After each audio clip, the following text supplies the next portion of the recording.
بسم اللہ الرحمن الرحیم۔ السلام علیکم، میں جواد رضا خان اور آپ دیکھ رہے ہیں انسنی باتیں۔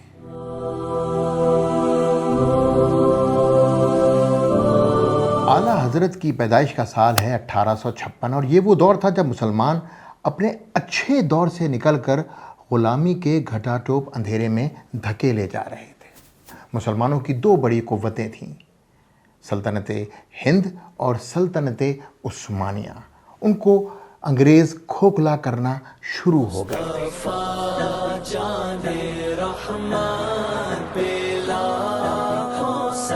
ایسے دور میں اعلیٰ حضرت کی پیدائش انگریز کے لیے ایک وبال اور مسلمانوں کے لیے خوش بختی کی علامت بنی۔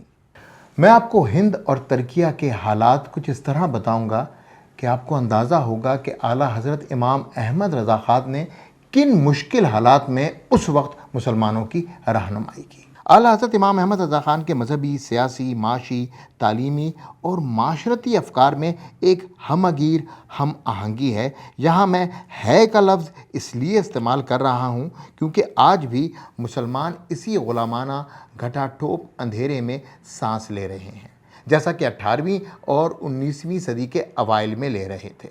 اور اگر دل کی بات کروں تو مسلمانوں کے حالات اس نو آبادیاتی یعنی کلونیلزم سے حد درجہ بدتر ہیں، کیونکہ اب مسلمان حکمران مغرب کی غلامی میں خود انگریزوں سے بھی آگے نکل گئے ہیں۔ اس تاریخی سفر میں آپ میرے ہم سفر رہیے، لیکن اس بات کو ذہن نشین کر لیجئے گا کہ امام احمد رضا خان کے مذہبی افکار عشق محمدی کی بنیاد پر رکھے ہوئے ہیں، اور اقبال بھی کچھ اس سلسلے میں تذکرہ اس طرح فرما گئے کہ کی محمد سے وفا تو ہم تیرے ہیں، یہ جہاں چیز ہے کیا لوح و قلم تیرے ہیں۔ اب آگے چلتے ہیں اعلیٰ حضرت کی پیدائش سے تقریباً 150 سال پہلے۔ 1703 میں نجد عرب میں محمد ابن عبد الوہاب ابن سلیمان التمیمی کی پیدائش ہوئی۔ اس شخص نے مسلمانوں کی مذہبی قوت کو کمزوری میں بدلا اور اسلام کی روح یعنی عشق محمدی کو مسلمانوں کے دل سے نکالنے کی بھرپور کوشش کی۔ 1744 میں محمد ابن سعود موجودہ ہاؤس آف سعود کے بانی نے محمد عبد الوہاب کے ساتھ مل کر سلطنت عثمانیہ کے خلاف پہلی بغاوت کی اور یوں مسلمانوں کی سیاسی طاقت پہ پہلی درار پڑی۔ انگریزوں نے اس درار کو بھانپ لیا تھا اور انہوں نے اس فتنے کا استعمال دونوں سلطنتوں میں کیا۔ اچھا، سلطنت عثمانیہ اور سلطنت ہند میں ایک بات قدر مشترک تھی، دونوں سلطنتوں میں اولیاء کرام کو ایک بلند درجہ دیا جاتا تھا جو کہ قرآن و سنت کی روشنی میں ایک اٹل حقیقت ہے۔ محمد عبد الوہاب کا بد مذہب جو کہ اسلام سے روح محمدی کو نکالنا چاہتا تھا، اس کا ٹارگٹ اولیاء کرام سے اہل سنت کی محبت اور رغبت بھی تھی۔ انگریز یہ اچھی طرح سمجھ چکا تھا کہ وہابی ازم ہی وہ مؤثر ہتھیار ہے جس سے ترکیہ اور بر صغیر کے مسلمانوں کو سیاسی، مذہبی، معاشی، معاشرتی اور تعلیمی میدانوں میں چاروں خانے چت کیا جا سکتا ہے۔ اعلیٰ حضرت نے اس فتنے کا اپنی آخری سانسوں تک بھرپور مقابلہ کیا اور اپنی تصانیف اور اپنے فتویٰ سے مسلمانوں کی متواتر رہنمائی کرتے رہے۔ انگریز نے پہلی جنگ عظیم کے بعد سلطنت عثمانیہ کو تو ختم کر دیا، لیکن آل سعود اور وہابی ازم کا ہتھیار بر صغیر پر اتنا کارگر ثابت نہیں ہو رہا تھا۔ چنانچہ انگریزوں نے وہابی ازم کی ذیلی شاخیں کھولنے کا ارادہ کیا۔ یہاں بھی اولیاء کرام کو نشانے پر رکھا گیا اور حضور انور صلی اللہ علیہ وآلہ وسلم کی ذات مبارکہ کو معاذ اللہ مشکوک بنانے کی کوشش شروع کر دی گئی۔ اس کوشش میں قادیانیت جیسا فتنہ بھی روئے زمین پر نظر آیا۔ قادیانیت کے خلاف امام احمد رضا خان کی خدمات سے کون واقف نہیں؟ امام احمد رضا خان اور پیر مہر علی شاہ نے مل کر قادیانیت کے خلاف وہ جہاد کیا جس کی تاریخ اچھی طرح شاہد ہے۔ اعلیٰ حضرت امام احمد رضا خان کے مخالفین، جن پر خود اعلیٰ حضرت نے تیز و تند فتویٰ جاری کیے، اس بات سے انکار نہ کر سکے کہ اعلیٰ حضرت امام احمد رضا خان نے جو بھی فتویٰ ان کے خلاف دیے اس کی وجہ عشق محمدی ہے۔ مولانا اشرف علی تھانوی کا اس طرز کا اقرار اہل دیوبند کی کتب میں آج بھی محفوظ ہے۔ یہاں میں وہابیزم کی ان ذیلی شاخوں میں مماثلت کا ایک اور خطرناک پہلو اجاگر کرنا چاہوں گا، جس کی اعلیٰ حضرت نے بھرپور نشاندہی کی تھی۔ اہل سنت و جماعت کے عقیدے کے مطابق قتال غیر مسلموں کے خلاف کیا جاتا ہے، جبکہ عبد الوہاب نے ایک بالکل انوکھے طرز کا جہاد ایجاد کیا جو کہ ان کے علاوہ باقی تمام مسلمانوں کے خلاف کرنا فرض تھا۔ اسلامی تاریخ میں اس کی مثال حضرت علی کرم اللہ وجہ کی شہادت میں ملتی ہے۔ احادیث مبارکہ کے مطابق یہ لوگ خارجی ہیں اور یہ مسلمانوں کو قتل کریں گے جبکہ غیر مسلموں کو اپنے نزدیک رکھیں گے۔ اعلیٰ حضرت امام احمد رضا خان نے ان وہابیوں کو سب سے پہلے خارجیوں کا لقب دیا، کیونکہ انہوں نے ترک اور عرب مسلمانوں کا قتل عام انگریزوں کے ساتھ مل کر کیا تھا۔ بعد ازاں امریکہ نے بھی اپنے سیاسی اور فوجی اہداف وہابیوں کے ذریعے خوب حاصل کیے۔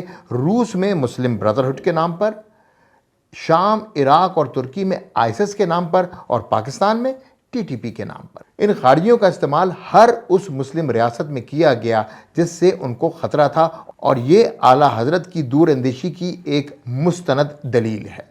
اعلیٰ حضرت انگریز گلوبل اسٹیبلشمنٹ کے اہداف اچھی طرح سمجھتے تھے، اس لیے انہوں نے 1885 میں کانگریس کے قیام کے ساتھ ہی انگریزوں اور ہندوؤں سے مسلمانوں کو خبردار کرنا شروع کر دیا تھا۔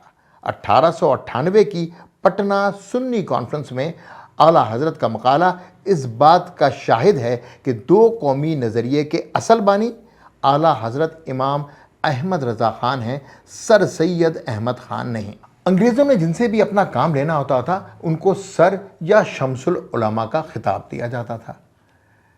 تاریخ اس بات کی بھی شاہد ہے کہ اعلیٰ حضرت، ان کے بیٹے یا ان کے خلفاء، ان میں سے کسی کو بھی سر یا شمس العلماء کا خطاب نہیں دیا گیا۔ اس بات کا تذکرہ یوں بھی ضروری تھا کیونکہ اعلیٰ حضرت کے مخالفین جو خود انگریزوں کے پیروکار تھے، اعلیٰ حضرت پر انگریز دوستی کے بے بنیاد الزامات آج بھی لگاتے ہیں۔ یہ تو کچھ مختصر سا تذکرہ ہوا اعلیٰ حضرت کی دینی، سیاسی اور معاشرتی خدمات کا جو انہوں نے تمام دنیا کے مسلمانوں کی رہنمائی کے لیے کی۔ شاید اسی وجہ سے آج بھی ترکی اور شام سمیت دیگر اسلامی ممالک میں اعلیٰ حضرت امام احمد رضا خان اور ان کی تعلیمات کی بہت تکریم کی جاتی ہے۔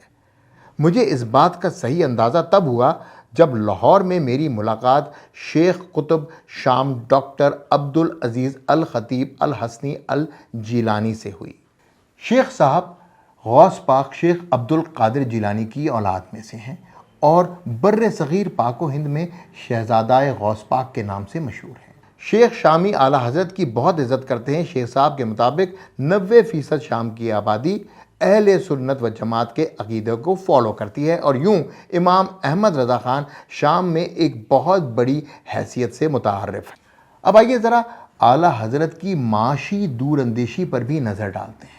اعلیٰ حضرت 120 سال پہلے مسلمانوں کو یہ ہدایات دیتے ہوئے پائے گئے کہ مسلمان سرمایہ دار کلکتہ جیسے بڑے معاشی گڑھ میں مسلمانوں کے لیے ایک بینک قائم کریں تاکہ ہندو اور انگریز مسلمانوں کا معاشی استحصال نہ کر سکیں۔ اس مشورے کے تقریباً 70 سال بعد پہلا بین الاقوامی اسلامی بینک بنایا گیا۔